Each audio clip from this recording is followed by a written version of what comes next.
Xavier, ce pouvoir macronien justement abrite en son sein, si je puis dire, un non-dit, un tabou dont tout le monde finalement a intégré en France que c'était la limite à ne pas franchir, un tabou que vous connaissez bien puisque vous avez enquêté dessus. Et ce tabou s'incarne pas particulièrement la personne, entre guillemets aussi, de Brigitte Macron. Hein, je fais référence à sa généalogie. Alors cette affaire Brigitte Macron, Xavier, que nous dit-elle justement de l'opposition contrôlée française? Alors ça, oui, l'affaire Brigitte Macron est très intéressante sur plusieurs points. Alors d'abord, je me suis demandé, parce que je me suis beaucoup intéressé à un concept qui s'appelle l'infiltration cognitive, et qui est un concept qui a été créé par Cass Sunstein, qui est un universitaire américain qui a été membre de l'administration Obama. Universitaire américain, membre de l'administration Obama. Cass Sunstein, c'est un nom à retenir, et qui a créé ce concept d'infiltration cognitive qui explique que pour lutter contre les théories du complot, il faut en inventer d'autres encore plus absurdes. Et en fait, sa théorie a été mise en pratique à l'occasion d'une affaire qui a visé en fait à discréditer les milieux conspirationnistes, si on veut, qui est l'affaire de Sandy Hook, dans laquelle a été condamné, je crois, une amende de plus d'1 milliard, Alec Jones, qui en fait a consisté, avec de la désinformation sur Internet, à alimenter l'idée que la tuerie de Sandy Hook n'avait pas existé, et que, si j'ai bien compris, les parents des enfants qui étaient interviewés à la télé après la tuerie étaient en fait des acteurs. Et donc en fait, ça a été de créer une théorie du complot tellement énorme pour ridiculiser, si on veut, les chercheurs de vérité, etc., etc. Bon, j'ai bien étudié ce cas-là. Et honnêtement, il n'y a rien qui permet de dire que l'affaire Brigitte soit une opération d'infiltration cognitive. Pourquoi? Parce que dans l'opération d'infiltration cognitive, justement, on autorise, on laisse le contenu euh, se propager. C'est ça le principe de l'infiltration cognitive. Et même, en fait, par des trolls, on va en remettre des louches. Or là, sur l'affaire Brigitte, force est de constater que c'est exactement l'inverse, puisque Daniel Schneiderman a bien noté que Twitter France avait supprimé le hashtag Jean-Michel Trogneux. On a bien vu que Morad El Hattab, qui avait fait une petite vidéo sur YouTube pour faire un écho à l'affaire et puis apporter une information qu'il avait lui, qui était effectivement que Brigitte Macron était censée avoir fait ses études à Alger. Or, la seule personne qu'on avait retrouvée à Alger pendant ses études, c'était effectivement Jean-Michel Trogneux. Bah, cette vidéo a eu un démarrage en trombe, a fait 250 000 vues sur les premières 24 heures, et elle a été immédiatement supprimée par YouTube. Donc là, on n'est pas du tout, on est plutôt sur une stratégie d'étouffement, ce qui prouve que il y a bien un problème. Et là, effectivement, moi j'ai découvert en fait, bon, en même temps, ça m'étonnait pas tellement. Je vais pas je mentirais si je disais que j'étais surpris, mais je me suis pris dans la gueule l'alliance de la droite la plus bête du monde, c'est-à-dire le débunker de Valeurs Actuelles, avec la gauche la plus sectaire du monde, de Blast, de l'inénarrable Denis Robert, qui avait déjà offert le scalp, je dirais, de Chouard au pouvoir au moment des Gilets jaunes, en montant un piège sur la question de l'existence des chambres à gaz hitlériennes, qui est une question qui est forcément un piège, puisque si vous y répondez, pas dans le bon sens, pour le coup, c'est plus un dérapage, c'est un délit, et vous êtes condamné. Donc c'était vraiment, c'était dégueulasse de la part de Blast. Et en fait, ces deux débunkages qui se complètent.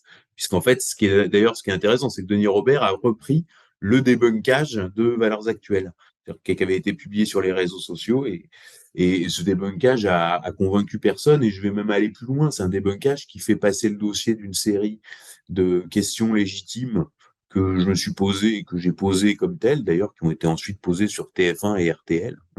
Euh, donc, c'est questions légitimes à un faisceau d'indices graves et concordants, puisque n'importe qui voit le débunkage de Blas. Moi, j'ai des journalistes mainstream qui me contactent, qui me disent bon, je sais pas quoi vous dire. Moi, j'ai lu votre dossier, j'ai lu le débunkage de Blast.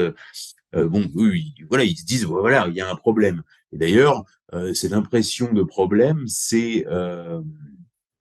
comment dirais-je, ce problème s'est révélé avec le procès Natacha Ray, Amandine Roy, puisqu'en fait, elles ont été condamnées pour diffamation, mais pas par Brigitte Macron, pas par d'autres personnages qui sont les Rouzières, dans un dossier connexe de l'affaire, puisqu'en fait, là, pour le coup, l'Élysée a fait la vraie stratégie de l'Élysée sur l'affaire, ça a été le théorème Pasqua, qui est un truc apocryphe, mais qui est complètement fonctionnel, qui est de créer une affaire dans l'affaire, et une autre affaire dans la deuxième affaire, et une troisième affaire dans la troisième affaire. À la fin, plus personne n'y comprend rien. Bon, alors que c'est quand même pas compliqué de comprendre deux choses, c'est qu'on a une biographie officielle de Brigitte Macron qui est écrite pour faire disparaître un frère, donc il y a un frère fantôme qu'on a sciemment fait disparaître en créant des embrouilles, en créant des embrouilles biographiques sur chaque personnage de la famille, pour que pendant qu'on essaye de démêler tout ça, on pense jamais à le retrouver. C'est un peu comme quand votre appartement a été cambriolé, c'est le bordel, vous êtes obligé de ranger pour comprendre ce qu'on vous a volé.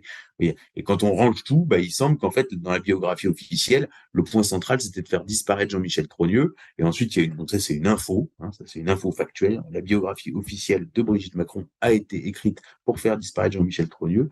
Et deuxième info factuelle, quand on regarde les images presse euh, disponibles sur Brigitte Macron, et tous les journalistes de Paris le savent, puisque eux sont amenés à illustrer leurs articles, et ben on voit qu'il y a un trou, c'est-à-dire qu'on n'a pas de photos clairement identifiables de Brigitte Macron avant, je dirais, le milieu des années 80, entre le avant, ouais, début des années 90, milieu des années 80, donc on a un trou dans la biographie. Vous avez ces deux informations, et quand vous mettez en parallèle la photographie du Jean-Michel Trogneux, la seule photographie qui existe, qui est la fameuse photo de famille, et la photo de Brigitte Macron, et que vous faites un assemblage photo et que vous posez la question comme je l'ai fait, pourquoi Brigitte rechigne-t-elle à s'épancher sur son passé?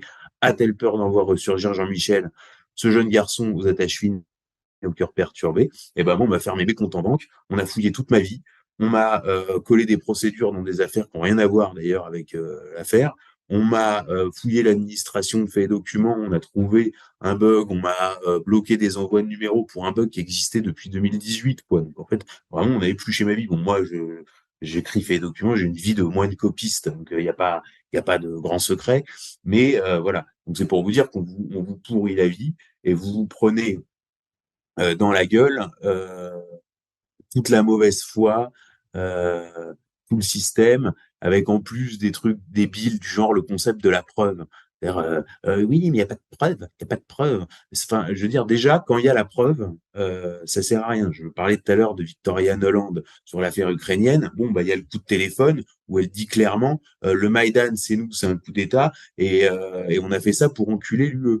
Bon, voilà. Donc là, il n'y a plus de narratif ukrainien. Il y a la preuve. L'enregistrement de Victoria Nuland est connu depuis le 2014. Il a été publié même sur le site du Nouvel Observateur. Enfin voilà, donc il y a la preuve. Ça change rien. Sur l'affaire Hunter Biden, il y a combien de preuves? Il y a un disque dur entier de preuves. Il y a des milliers de preuves. Bah, l'affaire a quand même été étouffée.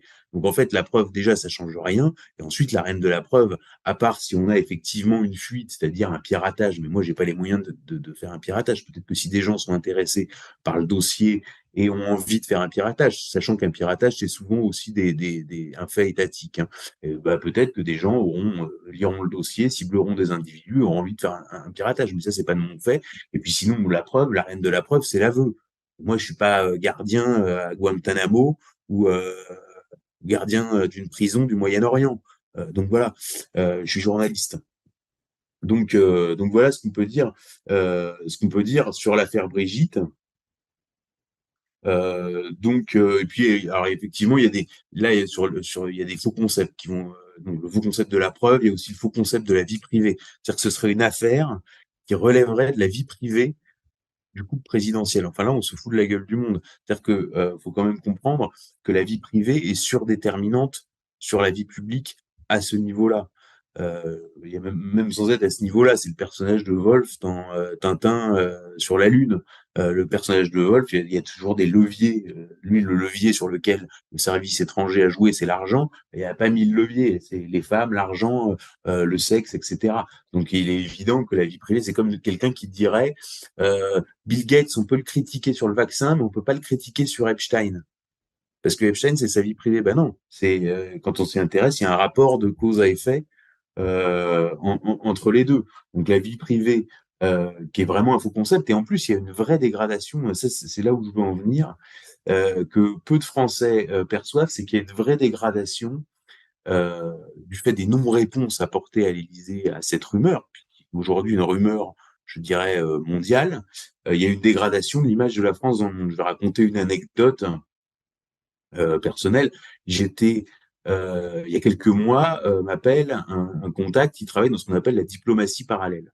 La diplomatie parallèle, c'est ces intermédiaires qui vont intervenir en marge et en amont de ce qu'on appelle les grands contrats.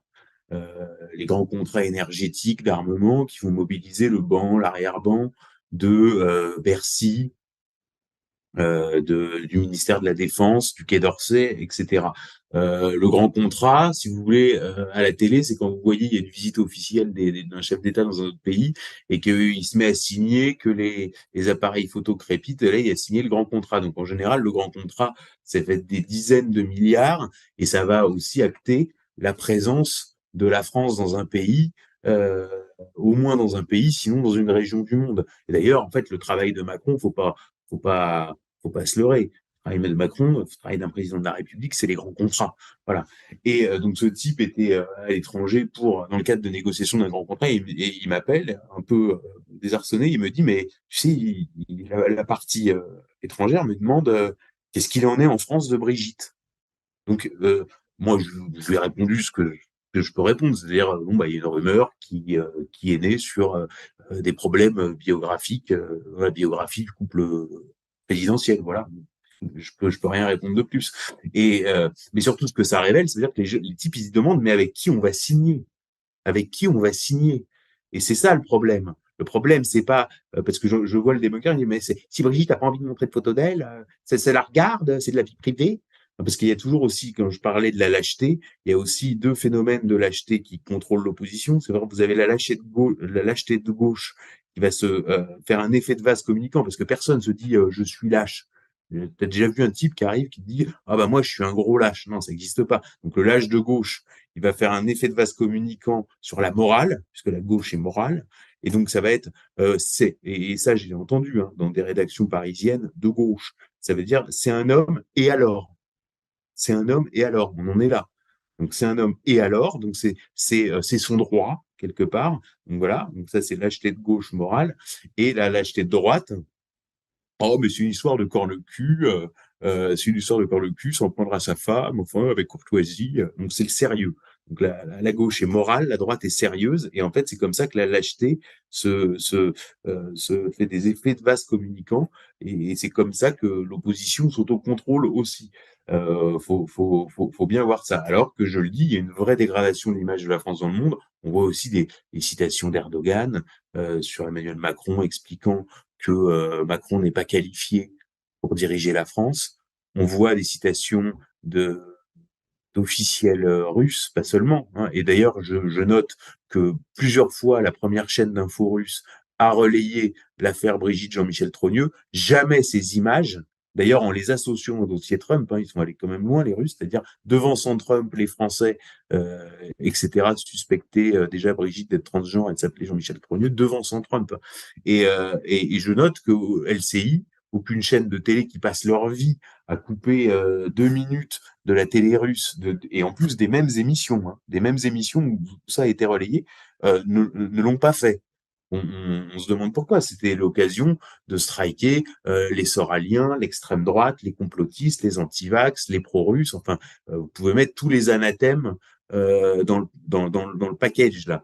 Donc, et visiblement, c'est pas débunkable. Donc voilà, il y a un vrai problème. Et je note à travers le cas Brigitte Macron, que ceux qui abordent ce sujet-là sont immédiatement traînés dans la boue. Je vais prendre un exemple qui peut paraître Enfin, on pense pas que ça peut venir d'ici, mais Anne Hidalgo, pendant la campagne présidentielle, donne une interview, il me semble à Closer, je crois, où elle dit: moi, j'aurais pas pu tomber amoureuse d'un adolescent. Immédiatement, Julien Dray débarque et lui demande de s'excuser. Elle s'excuse. Éric Véragueux, qui est un haut fonctionnaire, administrateur civil, animateur du courrier des stratèges, lui a juste fait il couvre l'affaire, c'est-à-dire qu'il couvre l'actualité Brigitte sur un angle, comment dirais-je, sous un angle ironique, critique.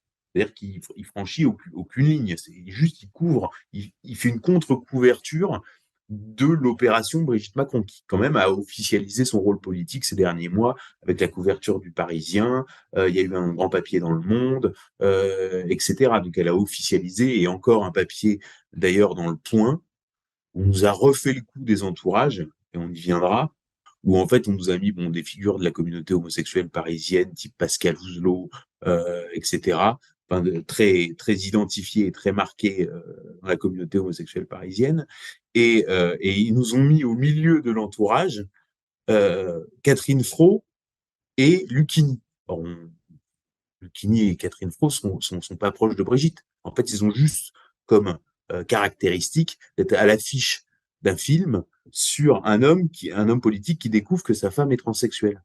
Voilà. Donc en fait, c'est comme ça aussi que ça fonctionne, le foutage de gueule. C'est-à-dire que en subliminal, il confirme l'information, et en même temps, c'est interdit de la formuler. Voilà, exactement comme quand Brigitte nous dit que son film préféré, c'est Certains l'aiment chaud, etc. Mais c'est interdit, nous, de poser la question, alors que eux, de façon subliminale, nous le disent. Je vais un autre cas intéressant, c'est Vincent Hervouet dans l'émission CNews de CNews chez Pascal Pro, qui dit justement, quand Brigitte Macron officialise son rôle politique, dit: ah bah si elle officialise son rôle politique, alors il y va en plus très en rondeur, un peu ironique, exactement comme Véragueux, hein, un peu ironique, disons taquin, taquin, pas plus que taquin. Il dit: si elle officialise son rôle politique, on va pouvoir commencer à s'intéresser à son passé. Genre, dans les jours qui suivent, Rima Abdul-Malak, ministre de la Culture, qui est un produit de Brigitte Macron, débarque chez Léa Salamé sur France Inter, hein, Rima Abdul-Malak chez Léa Salamé sur France Inter, pour demander au CSA la peau de CNews. Étaient évidemment visés les propos de Vincent Hervouet sur Brigitte Macron. Et dernier exemple, Roselyne Bachelot, qui balance le fameux épisode de la flèche de Notre-Dame, qui aurait été reconstruit comme un phallus avec des boules en or en dessous dans son livre. Donc en fait, ça veut dire quoi? C'est un livre de ce type d'homme politique. C'est enregistré sur magnétophone, le nègre a recopié, elle a sans doute relu. Enfin, c'est de la fiction, et j'imagine comment ça se passe. Elle a relu, l'éditeur a relu, et en fait, le journaliste de RTL qui doit l'interroger le jour de la sortie du livre, lit le livre la veille au soir, et il trouve le passage vraiment significatif, quoi, marquant. Il prend la photo avec son smartphone, il le met sur Twitter, ça fait un buzz. Et là, vous avez des fact-checkers qui vont demander à Roselyne Bachelot, et donc Roselyne Bachelot, évidemment, va un peu faire machine arrière. Enfin, le mal est fait, c'est bon, tout le monde a compris. Mais le fact-checker est tout content de faire un article. Non, Brigitte Macron ne voulait pas mettre un phallus à la place de la flèche de Notre-Dame. Donc là, on a encore ce fonctionnement un peu laid. Et donc d'abord, c'est très intéressant que ce soit venu de Roselyne Bachelot. C'est pareil, on peut faire une petite parenthèse biographique comme on avait fait sur Giraud ou sur Jean-Philippe Tanguy, parce que Roselyne Bachelot, ça a été, je dirais, le cheval de Troie des milieux homosexuels militants, parce qu'il y a toujours eu des homosexuels à droite. D'ailleurs, les homosexuels sont de droite, comme tout est inversé. En fait, l'homosexualité, c'est de droite. Et aujourd'hui, l'homosexualité, c'est assimilé à du progressisme. Enfin, tout est faux. Voilà, tout est faux. Mais bon, c'est comme ça. Donc, c'est elle qui a fait venir les homosexuels militants à droite. C'était les premiers RPR qui participaient à la Gay Pride, etc., pour des raisons qui sont personnelles, parce que son fils est homosexuel. Et d'ailleurs, il faut voir Roselyne Bachelot. Elle a vraiment un côté, tu sais, c'est Catherine dans le sketch de Sylvie Joly, qui est un peu un sketch gay un sketch culte précisément dans la communauté homosexuelle, puisque c'est la quintessence, Catherine de Sylvie Joly, c'est la quintessence de la mère APD. Donc voilà, donc c'est quand même intéressant que ça vienne de Roselyne Bachelot. Ça veut dire que elle est dépassée par quelque part, elle est dépassée par ce qu'elle a créé. Et on va voir dans les semaines qui suivent, donc après qu'elle se soit fait taper sur les doigts, Roselyne Bachelot aller défendre Pierre Palmade sur BFM. Une défense complètement hallucinante de Pierre Palmade. Et c'est là où on voit la perversité du système. Brigitte va faire un communiqué via la presse People en expliquant qu'elle a été scandalisée par les propos de Bachelot exonérant Pierre Palmade, expliquant et revenant encore sur un des épisodes de sa biographie, en expliquant que sa sœur, précisément, était morte dans un accident de voiture. Ce qui est un épisode qui n'a rien à voir, puisque là, enfin, sa sœur, elle sortait pas d'une soirée chemsex, que je sache. Donc, ça n'a strictement rien à voir. Mais en tout cas, Brigitte va aller attaquer Bachelot sur Palmade. Donc là, on a toute la perversité du couple présidentiel à l'œuvre. Bien, on a évoqué les médias, la presse, quid de l'opposition politique? Alors là, je pense au RN et à la France Insoumise de Jean-Luc Mélenchon, le RN de Marine Le Pen et à la France Insoumise de Jean-Luc Mélenchon. Est-ce qu'on retrouve les tentacules du pouvoir jusque dans ces partis, Xavier? Alors, déjà, il y a plusieurs choses. On voit que Macron agite ça. Comment il agite ça? En faisant planer la menace de dissolution. Et la menace de dissolution, ça veut dire que potentiellement, s'il perd législative, potentiellement, il y aura un Premier ministre d'un autre parti. Et donc, on voit que ça, c'est le meilleur moyen pour foutre la merde, parce que ça fait monter les ambitions au RN chez Bardella, qui on voit bien essayer de se démarquer avec une stratégie Mélanie. Mais pourquoi il essaie de se démarquer maintenant? Parce qu'il se dit, s'il y a dissolution et que Marine a dit que elle était pas faite pour être Premier ministre, bah, ce serait moi le Premier ministre, donc il faut que je me mélonise. Donc, on voit très bien comment ça fonctionne. D'ailleurs, c'est assez marrant. Là, c'est un petit kéros, mais que la similitude physique entre Bardella et Jacques Chirac. Et quand on se physique et même corporel, enfin c'est très très impressionnant. Et quand on se rappelle la haine de Le Pen pour Chirac, enfin je suis même étonné qu'aucun journal ayant fait le portrait de Bardella n'ait pensé à cet angle-là. C'est vraiment un Chirac chez les Le Pen. Il y a vraiment une dimension chiracienne chez Bardella qui est très importante. Mais au niveau du RN, je te parlais, si tu veux, du personnage de Pascal Ouzelot, qui est très proche du couple Macron, qui est le patron de Pink TV, qui est une personnalité relativement peu connue du grand public et qui est vraiment une personnalité centrale du milieu gay parisien, ancien du Palace, passé par TF1. On a fait son portrait dans Fait Documents. La plupart des individus cités au cours de cette émission ont eu leur portrait dans Fait Documents. Donc, si l'angle biographique et les petits secrets du tout Paris vous intéressent, évidemment, vous pouvez aller sur notre site, vous regardez la liste des portraits parus, vous faites votre petit marché. Voilà. Et donc Pascal Bouzeau, c'est vraiment un personnage important et qui a été mouillé principalement dans un scandale qui s'appelle l'affaire numéro 23, qui était une chaîne qui lui avait été attribuée gratuitement par le CSA et qu'il avait revendu 80 millions à Patrick Drahi. Et là, il réclame encore 20 millions au CSA, qui s'appelle maintenant l'ARCOM. Donc c'est un personnel central Ouzelot, donc très proche du couple Macron, et qui est à la fois très proche d'un autre personnage d'influence. Et je parlais de Roselyne Bachelot tout à l'heure, et sans doute avec Roselyne Bachelot a-t-il joué ce rôle de faire venir l'homosexualité militante à droite, c'est Sébastien Chenu. Et Sébastien Chenu, c'est un type, d'abord, quand on l'écoute à la radio, faut reconnaître, quand on le voit dans les médias, etc., il est très bon. C'est-à-dire que c'est un vrai professionnel.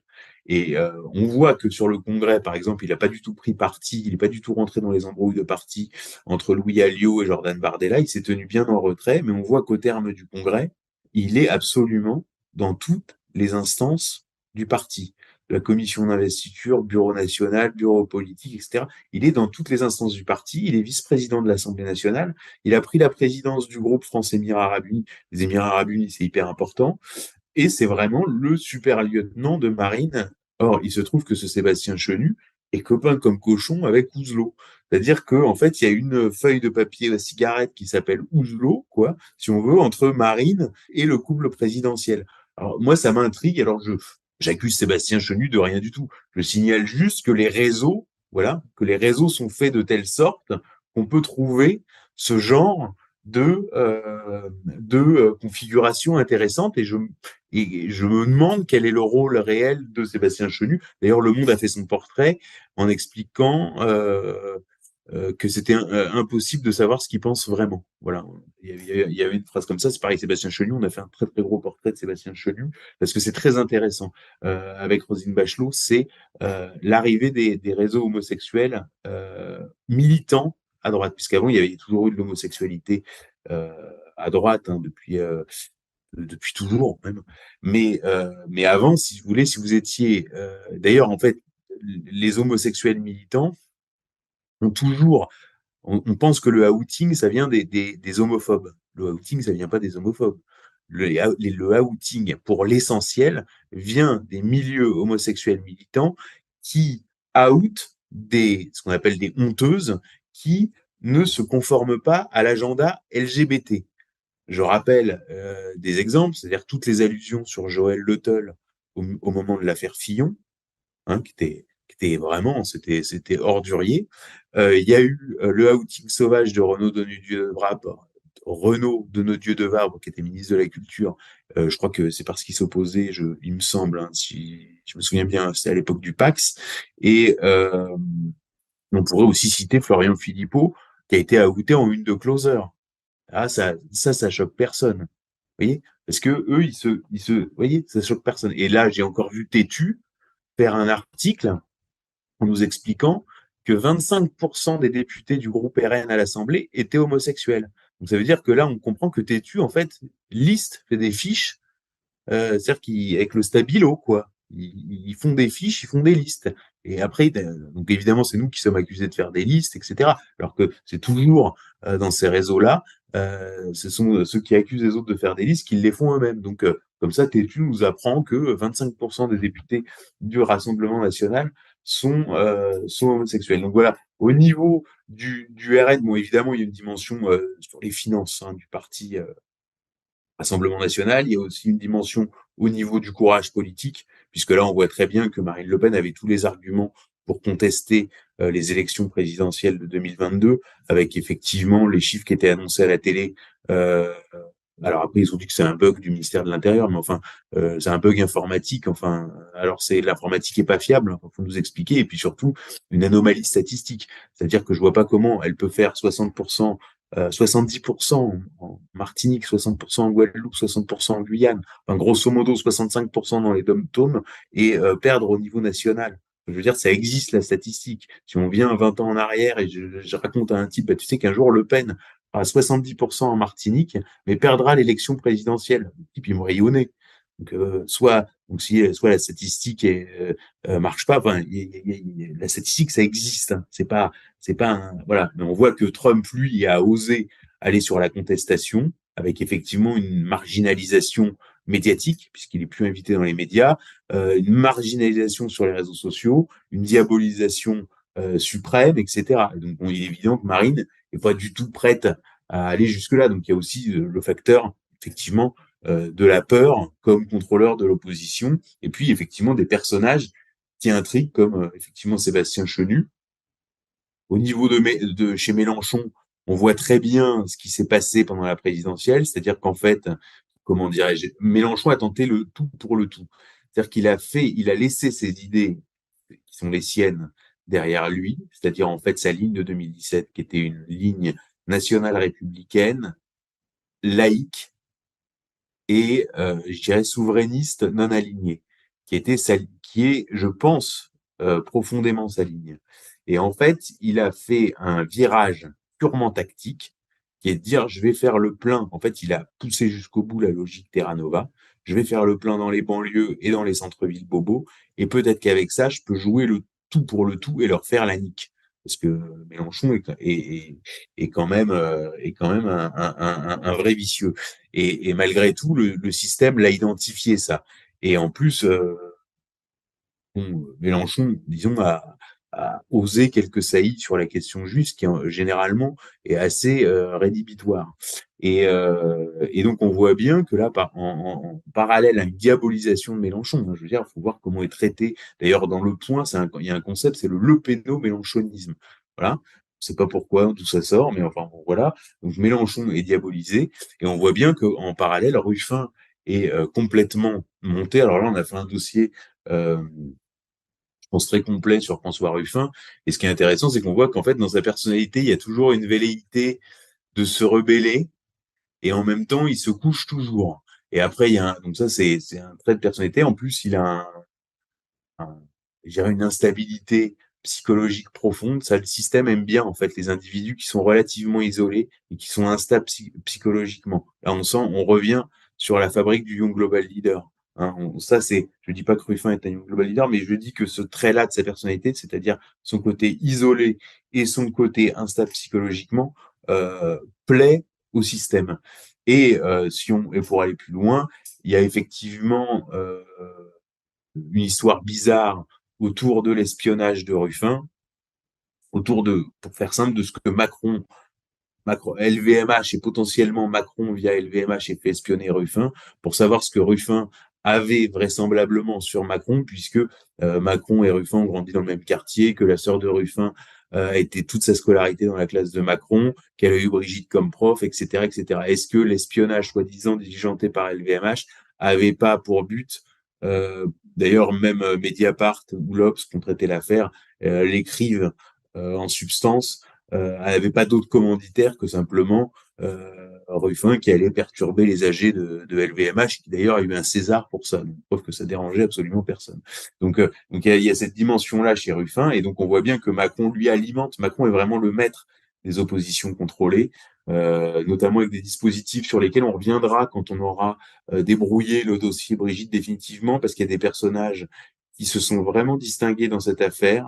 Je pense notamment à Xavier Azalbert, qui est un personnage très très curieux, très bizarre, et dont on dit justement qu'il participerait d'une opération d'opération contrôlée plus large. Mais enfin, tout ça n'est pas encore bien précisé. Moi, j'ai plusieurs indices, notamment les 2 fois où il m'a appelé par rapport à l'affaire Brigitte, qui étaient vraiment des moments stratégiques. J'ai pu recouper avec d'autres individus, et il y a vraisemblablement un problème, je dirais, Xavier Azalbert de François. Mais bon, donc on a ces dispositions d'opposition contrôlée par rapport à Emmanuel Macron. Et pour conclure là-dessus, je dirais quand même que Macron a cette technique de faire croire qu'il est faible, donc en agitant le spectre d'une dissolution, etc. Comme exactement en 2019 sur Brut, il avait dit « Oh, je suis pas sûr de me représenter », donc de toujours faire croire à cette faiblesse, alors qu'en vérité, il a un soutien intégral du système, et qu'en vérité, l'opération Macron, je le dis puisque là commence à courir la musique du scénario Poutine-Medvedev, c'est-à-dire qu'on nous vend que Bruno Le Maire ou Bayrou pourrait être le Medvedev de Macron. C'est qu'en fait, avec l'opération Macron, la caste a voulu faire un Russie unie, mais tel tel que les élites françaises se représentent Russie unie. C'est-à-dire que c'est pas Russie unie, c'est Russie unie tel que se le représentent les élites françaises. C'est-à-dire une caste pillarde, autoritaire, portée par le rouleau compresseur de la propagande médiatique, et complètement sans limite. Donc ça, c'est vraiment intéressant. C'est-à-dire que la caste en France, avec le macronisme, se vit comme une image qu'elle projette sur Russie unie. Et quand on comprend ça, je pense qu'on comprend beaucoup de choses. Alors un peu de prospective pour terminer. On a bien compris les mécanismes et les acteurs de l'opposition contrôlée et leur profil, mais il y a aussi les narratifs qui sont déterminants dans cette gestion. Alors ces dernières années, on a eu des énormes narratifs, hein, le terrorisme, le climat, l'épidémie, maintenant la guerre. Alors Xavier, quel est le prochain ? Je crois que vous mettez une petite pièce sur l'invasion extraterrestre. Oui, alors c'est un sujet qui est intéressant parce que bon là, la direction du renseignement national euh, américain a publié son rapport annuel sur les ovnis où il est écrit que par rapport au précédent rapport qui avait été rendu en juin 2021, il y avait 3 fois plus d'observations de phénomènes ovnis. Enfin, ça, c'est factuel. Un autre fait, c'est par exemple un discours de John Kerry à Davos qui explique qu'ils ont été réunis là par une assemblée extraterrestre pour sauver la planète. Je me rappelle qu'en décembre 2020, le directeur du programme spatial israélien a déclaré dans la presse que les États-Unis avaient conclu une alliance galactique avec les extraterrestres et avaient installé des bases sur la planète Mars. Alors, bon, c'est des faits comme ça, mais qui créent, je dirais, un bruit de fond. Moi, je me suis rappelé que le lobby, je dirais, puisqu'en fait, il y a des lobbies au Congrès aux États-Unis, sur à peu près tous les sujets, mais il se trouve qu'il y a même un lobby de la divulgation OVNI. Et quand on regarde, quand on remonte les fils de ce lobby de la divulgation OVNI, on retombe sur les Rockefeller, enfin tous les réseaux liés au Parti démocrate, en particulier via les Rockefeller, les Clinton et les frères Podesta.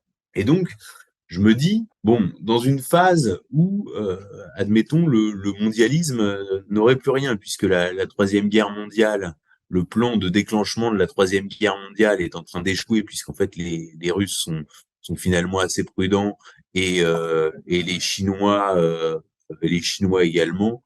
Euh, Finalement, est-ce qu'on pourrait pas, pour avoir le fameux problème global qui nécessite une solution globale, c'est-à-dire qu'est le mantra du mondialisme, passer sur un scénario d'invasion extraterrestre, sachant qu'en fait, je dirais les productions hollywoodiennes ont induit deux biais cognitifs, c'est-à-dire l'OVNI, qui est un phénomène qui existe, quoi, c'est-à-dire l'identification d'un objet volant non identifié.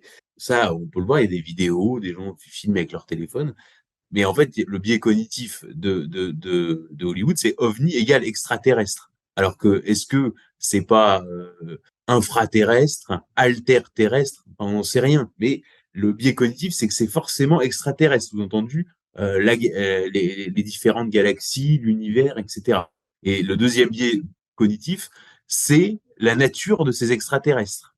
C'est-à-dire, tantôt ils sont hostiles, tantôt ils sont sauveurs. Mais dans les deux cas, ça permet de vendre le narratif à problème global, solution globale. Alors, comment résister ensuite à ce narratif? Ça veut dire qu'en fait, on peut très bien imaginer que ce narratif se mette en place. Alors, on entend parler par exemple du projet Bluebeam, mais moi je pense que même pas qu'il y ait besoin de projet Bluebeam. Si vous avez une fuite opportune du Pentagone dans le Washington Post sur, tu vois, le Washington Post qui révèle que un document du Pentagone qui s'inquiète d'une arrivée imminente des extraterrestres, tu vois, et ben, tu vois, une fuite pilotée, c'est à ça que sert le Washington Post. Hein. Fuite pilotée, à ce moment-là, BFM, enfin c'est CNN, puis en France BFM, se met en édition spéciale. Et à ce moment-là, à chaque fois qu'il y a un type qui filme un ovni bah, avec son téléphone et qu'il le met sur YouTube, et ben ça devient un sujet débattu. Donc après, tu peux imaginer sur BFM TV des ufologues, c'est-à-dire qu'on aura eu les médecins pendant 2 ans, les généraux pendant 1 an, et là on aura les ufologues. Après, il y aura Thomas Pesquet, tu vois, des cosmologues. J'avais été surpris du nombre de cosmologues en étudiant l'affaire Epstein, dans le livre noir d'Epstein, le nombre de cosmologues. Tu vois, toi, tu connais pas beaucoup de cosmologues. Tu vois, tu dis pas le matin, tiens, je vais chez le cosmologue. Là, c'est des trucs, bon, tu vois, de pourquoi il y avait autant de cosmologues dans le livre noir d'Epstein, tu vois. Et donc, tu vas voir donc les cosmologues, les astrologues, les ufologues. Donc, tu peux imaginer quelque chose comme ça. Et puis, là où ça devient intéressant, c'est que qui va pouvoir contester ce narratif? Tu vois, et donc, contester ce narratif, c'est-à-dire dire est-ce que les ovnis sont forcément de nature extraterrestre, etc. Ça va être poser des questions que se posent aujourd'hui, par exemple, les platistes, c'est-à-dire quel est le rôle réel des satellites quand on voit que en fait l'internet mondial passe par des câbles sous-marins. Hein, tu sais, c'était Alcatel Submarine Network, hein, qui était une société française qui faisait ça que Macron a vendu aux Finlandais. Peu de gens le savent, mais c'est comme ça. L'Internet mondial passe par des câbles sous-marins que la France fabriquait et que Macron a vendu. Donc, à quoi servent les satellites dans ce cas-là? Là, sur l'espionnage, on nous parle des ballons chinois. Qu'est-ce que c'est que les ballons chinois? C'est des dirigeables, c'est-à-dire ce qu'on appelait avant des zeppelins. Donc, en fait, on se dit, attends, si les satellites ne transmettent pas Internet, et parce qu'on nous a vendu la télévision par satellite, tu te rappelles le canal satellite, la télévision par satellite. Donc en fait, non, ça transmet pas Internet et ça fait pas de recueil d'informations, puisque visiblement, avec les ballons chinois, dont on découvre qu'en fait tous les pays envoient des ballons partout, en fait c'est des dirigeables. D'ailleurs, quand tu vas sur les sites de défense, tu découvres que Thales continue de fabriquer des zeppelins, des dirigeables, etc.